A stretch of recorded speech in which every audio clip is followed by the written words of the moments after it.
Hello, everybody. Welcome to the latest from our Global Insight series. I'm Mark Clemmit, a broadcaster with BBC Radio and Television and an event host. And I work with UCFB and their Global Institute of Sport on a wide range of projects, including this one where we take leading industry professionals from the worlds of football and sport generally, and we get them to share their stories. How did they get to where they are now? What were the challenges along the way? What advice would they give to the next generation? And what a guest we've got in store for you this time around. He's proof that hard work, determination, and a will to succeed mean that no dream is out of reach. He was often told that he was too big to be a footballer. He started his career in Lithuania. He's had 13 clubs since, and in 2020, at the age of 38, he helped Wycombe Wanderers reach the championship for the first time in their history. And he's at that level for the first time in his career, as we welcome Adebayo Akinfenwa.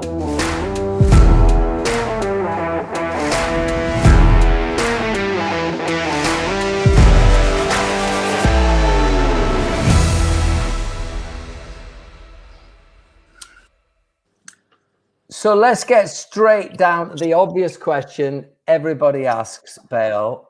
At what point did you become comfortable with being yourself, with being the person that you are, rather than trying to fit into the traditional footballer box?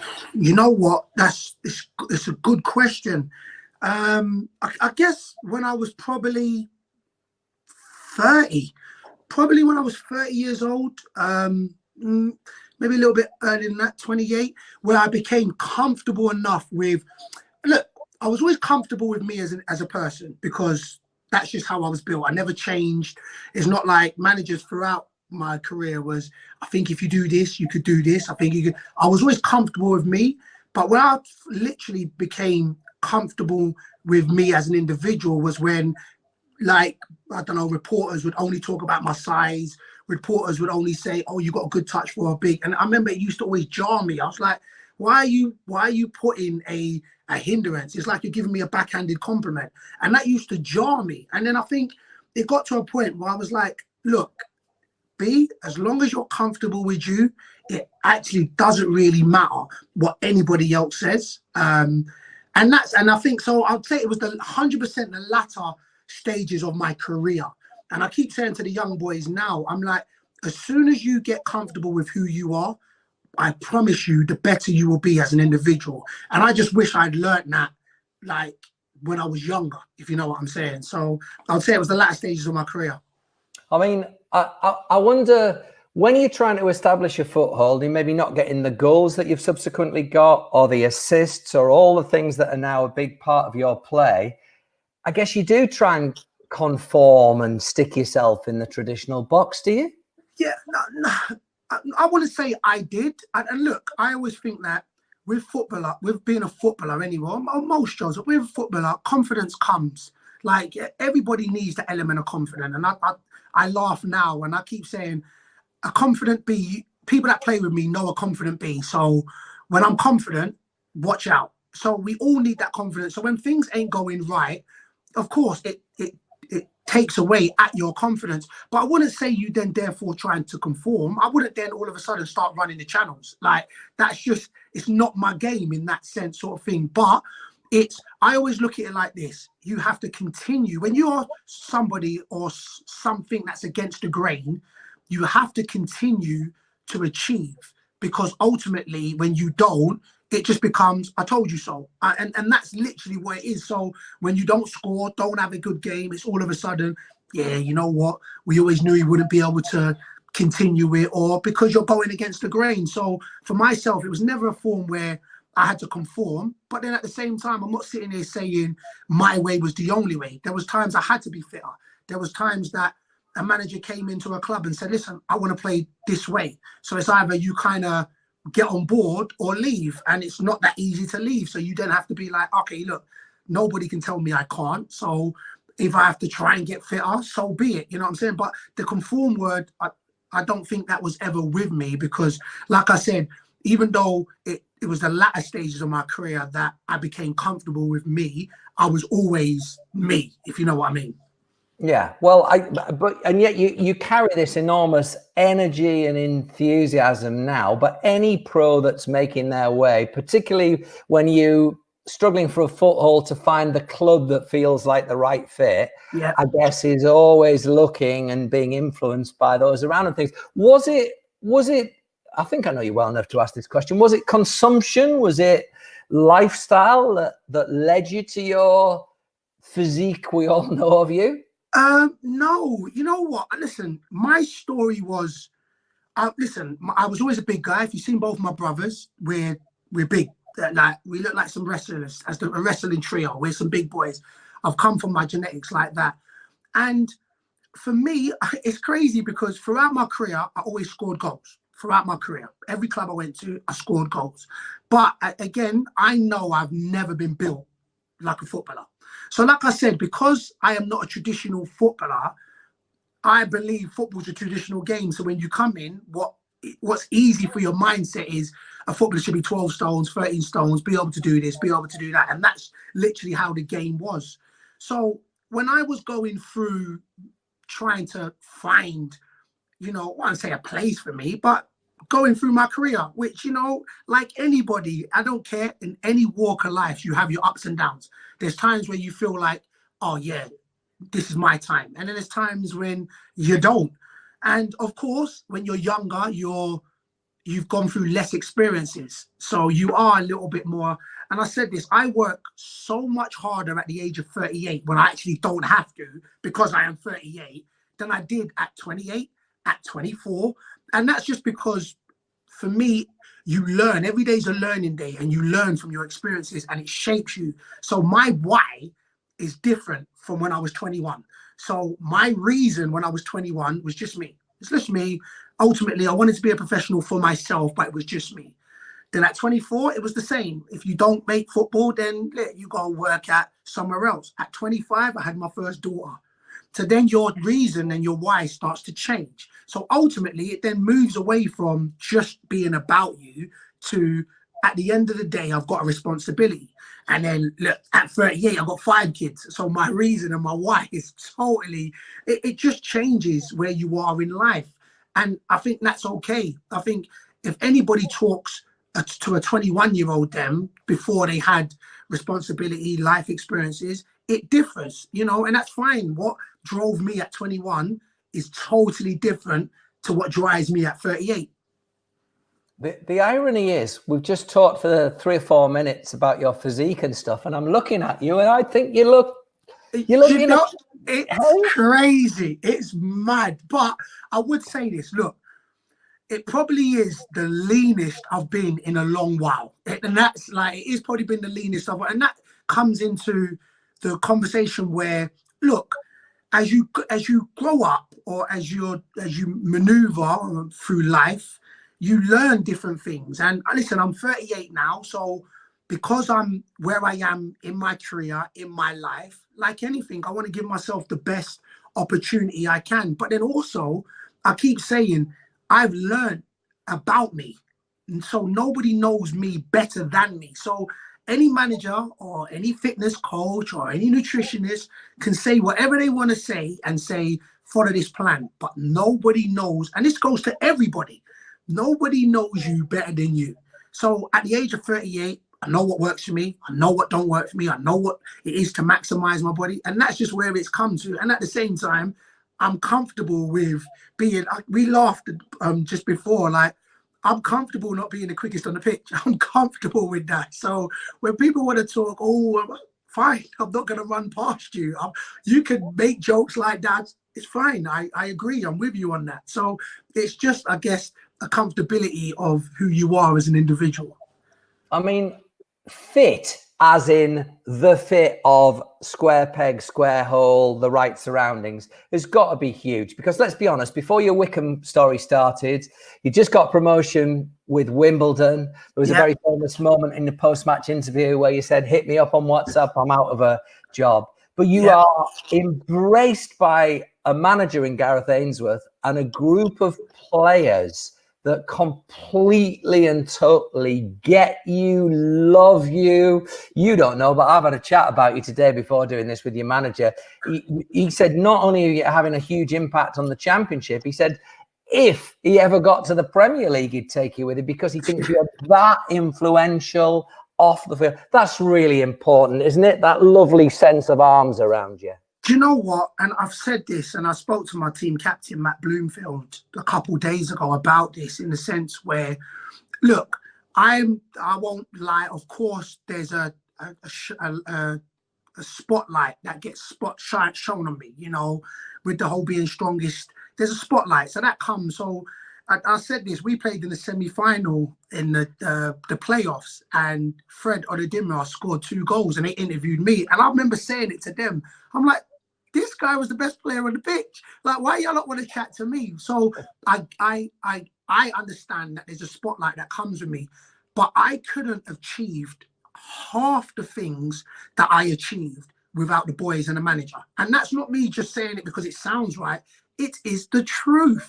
So when I'm talking about being comfortable, Matt Bloomfield ran my legs. Scott Cashkett is my legs. So for all people like, I'm like, I couldn't have done this without the players. And then going on to a manager, I believe that everything happens for a reason. And me and the gaffer, we have the same birthday. We're born on the same day, May 10th, like in the sense where, and when I mean we are both unconventional individuals when we incense characters. So we get each other.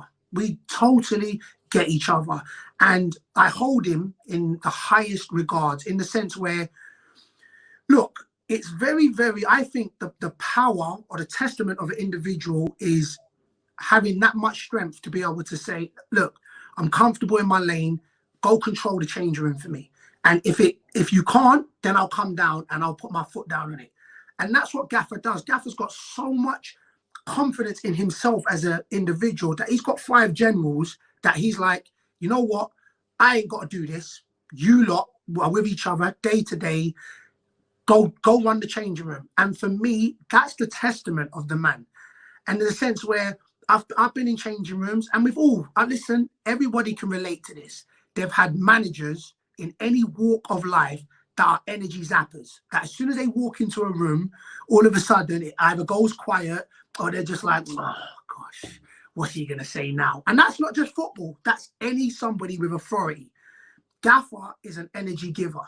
And I remember I said this to him. I was like, Gaffer, you don't sap energy.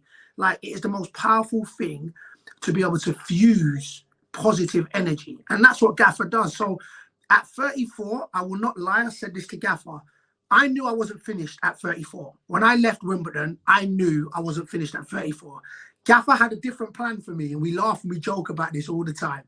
Gaffer had a different plan for when I came in, but I knew I wasn't finished. But I would not lie and say I knew it would have gone this way. I'm not going to say, yeah, I had it. No, I didn't. I just knew I wasn't finished. But I just think that in life, everything happens for a reason, and there is that right time. And me linking up with Gaffer, me linking up with the players that I've played with is, look, when I say, and you know my faith is strong, when I say God made the impossible possible with Wycombe getting to the Championship, for me, I stand by it. There would have been, I remember the first season, after 8 games, we was 22nd in League 2. And 4 years later, I think we're 22nd in the Championship, but still, you know what we've done, like, you know where we've come from. So for me, it's just, it is a beautiful story. You know, however it ends, I have done what I've set out to do. I just need to get that Championship goal. Once I get that one goal, I've done everything that I've wanted to do in the game. Yeah. I mean, as we record this, Bayo is still waiting for his first goal, but his effect on the team, which, let's remember, lost the first 7 matches of the season, has been absolutely profound. I must just mention, with regard to the strength thing, I always remember coming to see you before Wimbledon played Liverpool, and we're standing side by side, chatting. I thought, I'll catch him off guard here. And at one moment, I just sort of leant into you, and I sort of bounced off you. I was halfway across the field with you back, and you went, sorry, bro, are you trying to move me? I went, yes, I was actually. It's lucky because I liked you, sort of thing. Because I liked you, I was like, all right, it's cool though, but it's love, it's love. Oh, good times. Do you know what I love as well about the whole Wycombe story? There's a lovely sort of sting they're using on Sky Sports, which is effectively you kneeling, praying after promotion to the championship on the Wembley pitch, and the commentators' words are sensational. They're just dreams can come true. I mean, do you watch some of those moments back and just get this great crescendo of joy and that tingle and that inner sense of just the most bristling satisfaction? Yeah, so it's funny because my agent sent me the clip yesterday, and I said, oh yeah, you know what, somebody sent that to me. So that clip for me is, for myself, I won't say for anyone, it's iconic for me. So I look at it, and like you said, the commentator says what it says, and for me, I remember how I was feeling at that moment. Like, oh wow, it took me 20 years to accomplish this. It took me 20 years. But then at the same time, and Gaffer will tell you that now I go into work mode. So I'm like, yeah, we did that. And when I'm by myself, or at the end of the season, or when I hang up my boots, trust me, I will go through that and I will smile and I will relive it over and over again. But at the same time, I'm of a mindset, and I tell the boys this, we're not just here to make up numbers. So that's now's gone. Like at the end of the season, we can look at this season and last season, but if we keep getting fixated on that, it will always be like, oh, he made the impossible possible. So that is that thing where I remember when I came back from injury, I was like, we're here now. So that them times of, yeah, we pat ourselves on the back. Yeah, we do. And I won't try and talk like I'm real tough and that. Every once in a while, I'll sit down and be like, yo, man, we're in the champ. Like every game's a big game. We just played Stoke. We played Derby, Barnsley. We played Preston. So every game's a big game, which it always brings us back to, yo, look what we've done. But I think if we fixate on the achievement, then when we lose a game, it's, yeah, but look how well we did to get here. So that there's a bit that'll be missing of, no, we do deserve to be here. So I get tingles, don't get the game twisted. I'll go for my Instagram. There's sometimes where I want to post back up on a flashback Thursday, when I want to post on the Wembley, and of course for me, I've still got, on Twitter timelines, I still get people liking the comments that, Verge put up, Sterling put up, Henderson put up. So all these people that, for me, watch the game and help me celebrate it will always still come back up on the timeline because somebody's liking it. So I can't get away from it, because for me, in my life, footballing career at 38, it was the pinnacle. So yes, I will acknowledge it, but it's for something that I will immerse myself in either at the end of the season or when I retire. I mean, can you believe the reach that you have, that you are getting WhatsApp by Jurgen Klopp? Because obviously you're a lifelong Liverpool fan after the match. Can you believe that you now, with over 1 million Instagram followers, you can't go to the States without being recognized in various parts? Can you believe the sort of presence and persona that you've been able to build without actually playing in the Premier League, which, let's be honest, Bayo, gets zillions and zillions and zillions more viewers, spectators than the EFL does? Yo, it's mind-boggling still.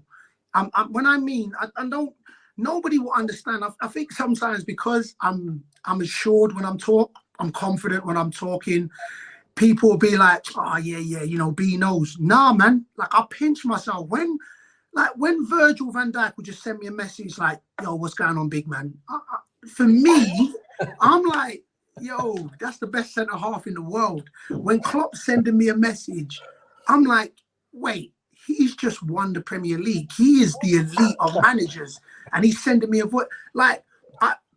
It's funny because I am a fan, and I don't ever sugarcoat that. When people say, when I wore my Liverpool top into training, I am a football fan, and people sometimes think because you're a footballer, that's all you are. So they go, oh, you're a footballer. You can't be a fan. It's like, excuse you? Nah, man, I'm a fan. So I'm a fan of Liverpool, and these Liverpool players that I'm a fan of know me, holler at me, send me messages, joke. I'm like, yo, I'm like any other fan to somebody that they look up to. So it's still mind-boggling. Today, I go to the States and people want to take pictures with me in the airport. I'm thinking, what? Like, I'm like, wait, do you know, like, I'm not Adebayo, you know, I'm Akinfenwa, innit? They're like, yo, man, I know, man, strongest 99 in FIFA, man. Oh, man, you play that soccer game. Oh, you the real deal. I'm like, oh, wow. So it's so mind-boggling. I will never take anything that I've achieved for granted. It's humbling on so many levels because ultimately, as a footballer, I wanted to play in the Prem. That, you know, that's what my aim. My aim was to play in the Prem. The thing which I wouldn't change my career for nothing though. That's the one thing I wouldn't change. I've got one regret in football, and that's I left Swansea when I was injured. That's my only regret. So therefore, I had to do my rehab at a lot of different clubs. And then I remember I just had my daughter.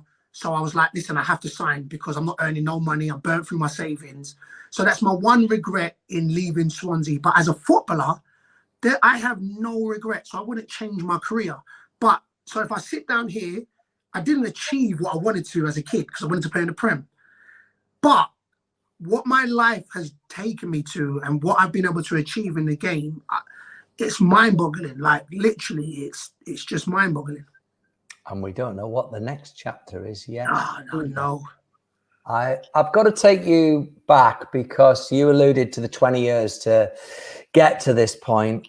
It's been long periods of hard graft, of uncertainty, like alluding to the financial duress you're under there. Yeah. And also, Bayer, it's contained some hideous chapters. I mean, the stories of what you suffered right at the start of your career in Lithuania, no human being should have to suffer. Yeah. Are you happy to share with us what you went through? Yeah. Do you know? I'm more than happy to share with you. Listen, I think we should talk about it. I think what still gets me more is we're still dealing with it 20 years on. Mm. And for me, that's the biggest disappointment. Look, I would always say, and I don't think anybody should go for it, but I'm one of them ones. Listen, I went for it. I put it on my shoulders. You know what I'm saying? And I ain't gonna lie, it shaped me from becoming the person who I am today. But I think the most disappointing, and the league I play, and I kept on saying, yo, that's Lithuania. Like, you know what I'm saying? It's not London. It's not, you know, I want to get back to the EFL. I want to get back over here because the where I was playing out there, ignorant, you know.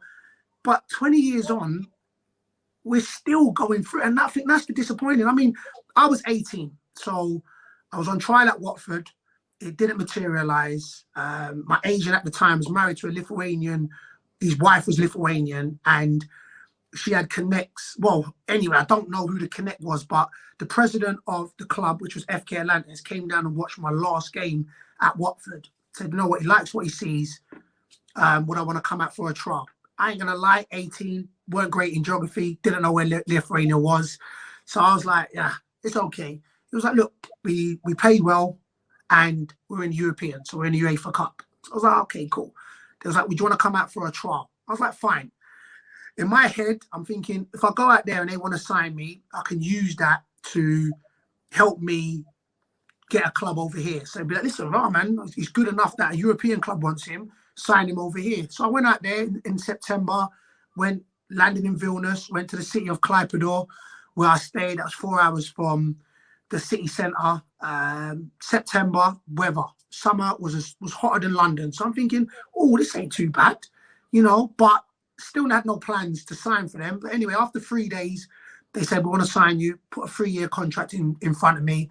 I was like, thank you. I'll think of it. Went back to London thinking, you know what, now I've got this on the table, it'll be much easier for me to get a club. All right. Anyway, their season starts from April to December because of the weather, or April to November. So anyway, talked to my agent from September up until February, nothing came in. So I was like, oh, I've got nothing. So he said, listen, they want you to come out there in March because that's their pre-season, kicks off the season in April. So I was like, all right, look, you know what? I'm going to go out there for a year. I'll sign 1 year with a 2-year option. So after the year, I can come back, give me some experience. So anyway, didn't go out there with my agent, ended up just signing 3 years straight out. Landed, and it was, I should have known it was going to be something different, because as soon as I landed, there was snow everywhere. I was like, I must have gone into the wrong place. Snow everywhere. So anyway, we landed, went into the city of Clemmit, and I should have known, because I sat down with the chairman, and the chairman, he owned a security company called Argus. So he said, look, B, do you want 2 security guards to go with you wherever you went? I was like, what? I was like, nah, man, I'm good. I'm a big boy. Ain't nobody gonna run up on me. That's how I was. That's how I was. London, Metropolitan, you know. So anyway, first pre-season game was, we played, not in our stadium, so we played like a local team. So everybody was standing around the football pitch. So it was very, very tight. So anyway, we did kick off. We've set it back. I'm out like strikers do. We played a diagonal ball. I went to challenge, heard monkey chants. I was thinking, did I just hear that right? I was like, nah, man. It couldn't be, man. Maybe there was just sound effects. So anyway, ball went back, came up. I went for it. Monkey chants again. So right now, they are right beside me, because they're standing right beside the pitch, and I'm hearing monkey noise. I'm thinking, rah, these boys are actually chanting monkey noise. Then the biscuit, it just went. So all of a sudden, a chant started to come on. Zigga, zigga, zigga. Shoot the effing N. Zigga, zigga, zigga. Shoot the effing. And I'm thinking, what? So anyway, I remember just stopping. So, okay, I played through to half time. So I asked our club captain, played in Poland. So he was the only one that spoke English. So I said to him, like, what does zigga mean? He said it means nothing. They just rhyme it with the N word. So I was like, wow. So anyway, went out for second half, tried it again, 5 minutes. I was like, I'm coming off. So I come off the pitch. And it was the biggest roar, the biggest cheer when I came off. So I remember I went to the president and I said, listen, I need to use your phone. He was like, fine. So I phoned my older brother. And I can remember this like it was like yesterday. It's 20 years ago. I can remember, and I said, bro, I'm coming home. He was like, why? I was like, right, they're being racist. This is what they said. And he said, look, bro, I won't ask you to stay anywhere where you don't feel comfortable. But if you leave, they win. And I won't lie, I was still in my feelings at the time. So it wasn't like some halo came and light and I was like, oh, these are some profound words. He's changed my mind. I was like, I'm going home. But call it that night, call it defined intervention or whatever it was. I remember waking up thinking, ain't nobody running me out of nowhere. But I still, to this day, hate the fact that I allowed them to make me come off the pitch. So I was like, nah, you know what? I'm not leaving. I'm not leaving. So what had happened, and this is what I say, has shaped me for the person I am today. So we got to equivalent to the FA Cup final. They hadn't won a trophy in 8 years. We got equivalent to the FA Cup final. We won 1-0. I scored the only goal, and it was pandemonium. Our fans ran on and was jumping, was cheering. And there's 2 bits that happened. One, I started scoring goals. So they started, I used to always say, what's up to people? Oh, yo, what's up? What's up? So they nicknamed me Zugali. So Zugali is Lithuanian for bunny. So in the papers, it was, oh, Bunny scores again. Oh, Bunny scores again. So my own fans took to me. I was still getting racial abuse from away supporters. But 2 things I learned from there, 2 incidents. One, it made me realize how ignorance was massive, that they feared what they didn't know. The second thing was, and I don't know how much times I've spoke about this. So we're literally now jumping up and down. And I remember saying, it's the funniest thing is, I didn't care about the competition. I remember I was still getting racial abuse. So it made me hard towards the game of football. So I was like, listen, I'm going in, I'll do my job and I'll leave. But like anything, in a cup final, they leave the trophy on the entrance. So you walk past the trophy. And that was the only time in the cup where I was like, oh no, I want that trophy. That trophy looks sick. Like I want to carry that trophy. So at that point, I was like, we're winning this game. So in my head, I'm like, we're winning this game. So anyway, we win 1-0, they run on. So I'm jumping up and down, I'm excited. And then I'm talking about a wave of, I won't say animosity, a wave of unsurety, because I'm dancing and I'm cheering, but everybody around me had no tops on and they had swastika tattoos on their chest, on their back. So I've gone from laughing, jumping, yeah, to thinking, raw, if anybody wants to stab me, I can get stabbed in this crowd and they can just keep on moving. So I've gone from being in elation to being on my P's and Q's. So I'm no longer celebrating. So I'm backing up so nobody can kind of try and get around me. And that's hard to do when you're in the middle of a football pitch. So I've gone from being like, yeah. And there's a picture which I wish I still had. And if you can remember the Ashley Cole picture that he took for Roma, where they're all standing and he's on the outside bit, we've took pictures which will be equivalent to the ultras, which is, so they've took the pictures with the first team. So it's by our bus, but I didn't want anybody to stand behind me. So I'm on the outside of the picture, standing, like posing, but with that awareness. And I can always remember thinking, raw, how my emotions switched from being, oh, look what you've just done, I've scored, to being so uneasy in that celebration. But look, thank God, nothing happened. And from there, it was the first time I'd experienced stardom, or should I say, I opened up my first Adidas store. I met the mayor of Clemmit. I didn't pay for food. I didn't pay for cinema. So it was all about, Zugali, and it was that. So it had gone from being, do I want to go and walk around with security, to after that cup final, which, don't get it twisted, there was only a month left of the season because that's how the cups play. But I'd gone through all of that to, at the end, making me feel like, look, I wouldn't do it again. I won't lie. But I'm kind of glad I did it, because at them times, for the older people that will know, I was talking on MSN. So I had to go to the internet cafe. There weren't no iPhones, there weren't no FaceTime. Like, at the time, laptops were crazy expensive. So, when being away was being away. So I wouldn't do it again, but I'm glad I went through it, because like I said, we laugh now and we talked about my size. When I'm getting chance of Akinfenwa, your tits are offside, I can deal with that because they would have shoot me because of the colour of my skin. So yeah, man, that was the start of my career. Was that occasion on the pitch during the celebrations when you saw the swastikas the only time that you felt frightened? Yeah. Or it was the only time. It was the only time where I felt uncomfortable to a point where I'm not controlling the situation. I had an incident in the supermarket. I'm about to pay for my groceries. A girl, no more than 12, dressed up all in black, and there was a group, I would assume it was her parents. She came up and was like, white power, straight, as I was paying. And I'm looking at her like, where's your dad? Because I want to knock him out. And I was in control of my situation, whenever that was the only time where I wasn't in control. So therefore I was, frightened's too strong of a word, but it was an uneasiness.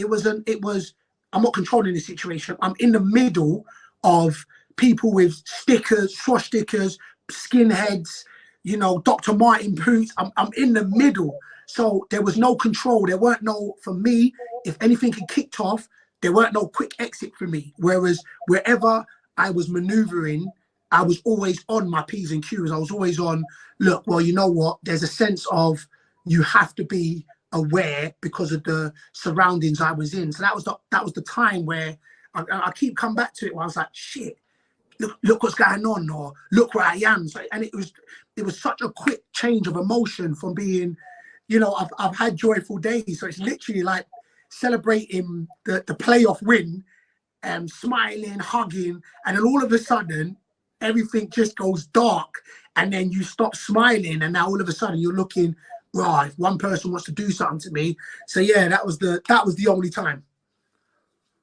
So Bayo, how old is your oldest child? You said you got 5 kids. How old's your oldest? My oldest daughter is 13.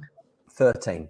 So how have you and the family been affected by all the events since the murder of George Floyd, Black Lives Matter? Because I get the impression that the next generation is not going to be as tolerant and take a pioneering role like you had to 20 years ago through those hideous events that you suffered. I get the impression the next generation, when your little girl gets even a little bit further down the line, is going to be far more militant, far less tolerant of that stuff, and demand the change that is due.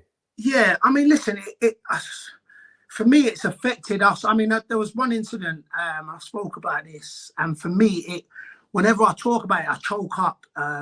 Anybody that knows me knows I'm a big kid. I'm a very big kid. I'm the biggest kid in my household.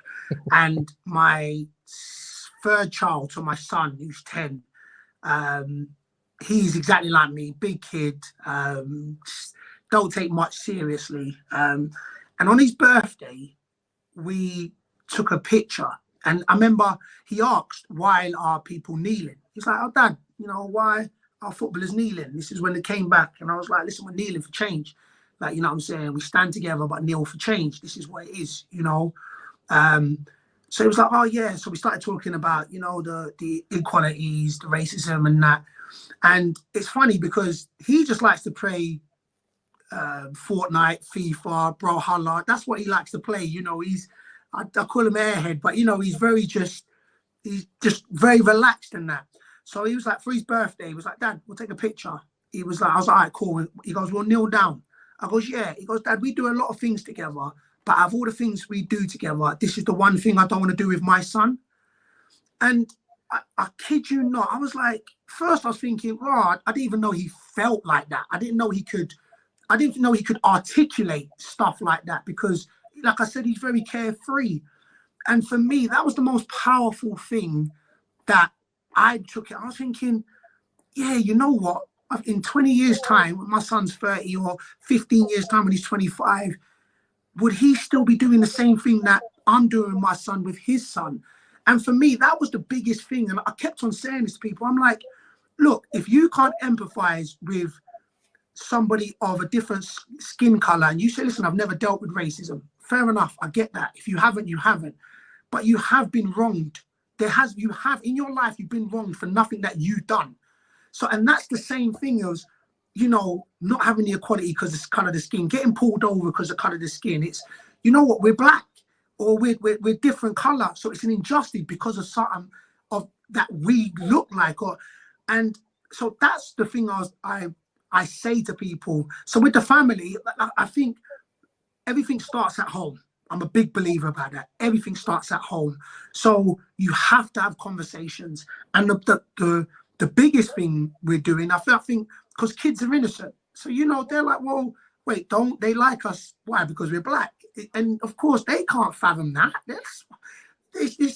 Kids are kids, you know, they just want to go and play. So we had to have these uncomfortable conversations. And I think that's what's happened. It's, you know what, look, there's certain people out there that want to do badness just because of the color of skin. They do not know you, but just because you look a certain way, they want to do badness. So that's the things. And they're the ones where you're trying to educate, you're trying to empower, you're trying to get them in a place where, look, you know what, you may feel like you have to work harder than your white counterpart. You know, life ain't always fair. So these are the conversations you're having. Well, and the funny thing is, I didn't have this talk with my parents. My parents, African, they went out to work. That was it. Whereas I know, you know, I was born in the 80s, so my parents were going through it in the 80s, in the 90s, they were going through it. So the conversations I'm having now in the 2000s with my kids, and that's where it is. It's having these uncomfortable conversations, but need to be had. I'm really sorry you've been through the experiences that you have, but thank you for sharing. And hopefully by you explaining, people get a better understanding of what is going on in worlds away from theirs and this huge injustice that must be balanced with immediate effect. We're catching you in the team hotel before an away game and aware of the fact you've got to go off to team meetings and stuff. So I've got to ask you, what do you think the future looks like with all you've achieved? I don't want to get too far ahead. You've got a clothing brand now. Do you feel a sense of responsibility to inspire others out there? I know with things like even your email address, there's little sort of motivational aspect to it. I mean, Do you feel the sort of do you know what I responsibility to feel? help others? No, you know what I feel? I feel that it's a must to pass on experience. I feel like it's a must. I think knowledge is power. So I take as a responsibility for my immediate, so the young players coming up, people who follow me. I mean, I remember trying to make a conscious effort to not really swear on my social media, which is hard because I swear, but I do try and take and be like, all right, look, you know what? I know impressionable people are following me, but I do think that I think it's a must to pass on knowledge. But at the same time, I always say I didn't set out to be different. And that's the biggest thing I try and tell people is, like, I didn't set out to be different. I set out to be myself. And I always say that I never do things to prove anybody wrong. I do things to prove myself right. But of course, in turn, when you're proving yourself right, you're therefore proving others wrong. But rather than putting your energy in proving somebody right, take that energy and put it in yourself. So that's how I kind of maneuver forward. But yes, I do think, like, just small things in the way I try and carry myself for the younger players coming through, be that regardless, black, white, it's a responsibility of, look, there's stuff I've learned. There's stuff that I wish I had learned earlier. There's stuff that I wish I was told. So therefore, if me being where I am, that's got a certain amount of knowledge, don't pass it on, I think I'm doing an injustice, you know? So, but I wouldn't say that, oh yeah, I feel like I've got the world on my shoulders. I don't, you know? And maybe that's just because I'm a little bit more carefree in that sense. But I do hone the responsibility. And I did say that your reasons and your whys change. And at 38, my reasons and my whys have changed from 21. Like I said, I'm a father of 5. I believe I've got to, as best as I can, try and set a blueprint for, be it my kids coming forward, the young strikers coming forward, young players coming forward. So, you know, but at the same time, I'm human and I get many of things wrong. But that goes back to me saying every day is a learning day. Bayo, it's an absolute joy spending time with you. Don't lose any more. I need you to continue to, mate. Your head's shrinking into your shirt as we spin. Stop that. You're going to make me go and order some chicken then, bruv. Come on, bruv. Stop that. Great to see you, mate. Thanks to Adebayo Akinfenwa, and thanks to you for watching. I'm Mark Clemmit. Join us again soon for another one from our Global Insight series.